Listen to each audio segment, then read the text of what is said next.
नमस्कार। जय श्री राम। प्रभु श्री राम के परम भक्त अतुलित बलधामा हनुमान जी महाराज की महिमा अपरंपार है। अंजनी पुत्र की शक्ति उनकी राम भक्ति में ही समाई है। भगवान शिव के रुद्रावतार हनुमान जी के हजारों छोटे बड़े मंदिर आपको मिल जाएंगे। आपने हनुमान जी की कई प्रतिमाएं देखी होंगी, लेकिन आज हम आपको ऐसी प्रतिमा के बारे में बताएंगे जिसकी महिमा और रहस्य बेहद अनोखे हैं। ये प्रतिमा 400 साल पुरानी है, जहां कई चमत्कार देखने को मिलते हैं। हनुमान जी की इस प्रतिमा को रुद्रावतारी और मंगलकारी बताया जाता है। अब आपको बताते हैं कि ये मंदिर आखिर है कहाँ। तो देखिए, ये मंदिर छत्तीसगढ़ के दुर्ग जिले में है। धमधा विकासखंड के पास एक गांव है नारथा, जहां ये हनुमान मंदिर है, जिसकी महिमा और रहस्य देश भर के श्रद्धालुओं को इस मंदिर तक खींच लाती है। आपने अब तक जो भी प्रतिमाएं देखी होंगी वो तरह तरह के पत्थर की बनी होंगी, धातुओं की होंगी या मिट्टी की होंगी, लेकिन हनुमान जी की इस प्रतिमा की खासियत है यहाँ गौ माता के गोबर से निर्मित है हनुमान जी की प्रतिमा, जो शायद ही कहीं और देखने को मिली होगी। 400 वर्ष पुरानी इस प्रतिमा के लिए ये बड़ी अनोखी बात है। हनुमान जी का ये धाम 3 ओर से तालाबों से घिरा हुआ है और चारों तरफ प्राकृतिक सौंदर्य से भरपूर है। ये अद्भुत प्रतिमा स्वामी रुखंड नाथ महाराज के द्वारा स्थापित की गई थी। ये मंदिर सिर्फ आस्था का केंद्र नहीं है, बल्कि कई रहस्यों और चमत्कारों का साक्षात प्रमाण माना जाता है।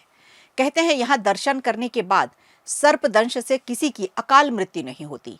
यहाँ रहने वाले ग्रामीणों के अनुभव ये बताते हैं कि नारधा गांव में आज तक किसी की भी सर्पदंश से अकाल मृत्यु नहीं हुई।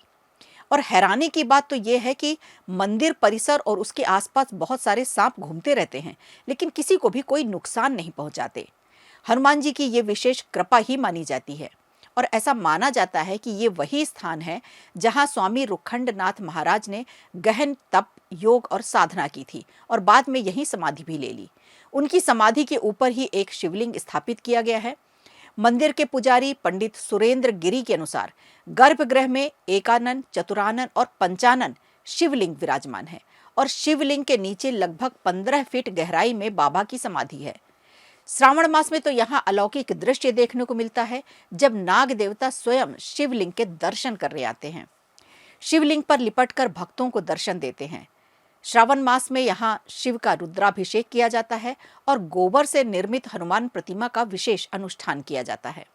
ऐसा माना जाता है कि 18वीं शताब्दी में जब बाबा ने यहाँ समाधि ली, उससे पहले हनुमान जी को मंगलकारी स्वरूप में विराजमान कराया गया था। यहाँ के ग्रामीणों की माने तो स्वामी रुखंड नाथ महाराज जी के साथ हमेशा 2 श्वान भी रहते थे। उनकी मृत्यु के बाद उनकी स्मृति में 2 मूर्तियां स्थापित की गई। ऐसी मान्यता है कि श्वान के काट लेने पर मंदिर की परिक्रमा करके यहाँ की पवित्र मिट्टी से रेबीज जैसी बीमारी नहीं होती। इसके अलावा मंदिर परिसर में एक अखंड अमर कुंड का पानी है, जो भीषण गर्मी में भी कभी नहीं सूखता। और यह है बेलपत्र का वृक्ष, जिसकी 5 शाखाएं शिव की जटाओं जैसी दिखती हैं, मानो प्रकृति खुद झूला झूल रही है।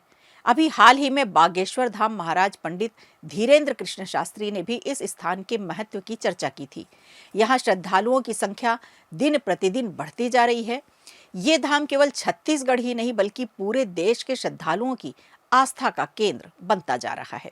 वीडियो अच्छा लगा हो तो लाइक कीजिए, शेयर कीजिए और कमेंट बॉक्स में हमें जरूर बताइए।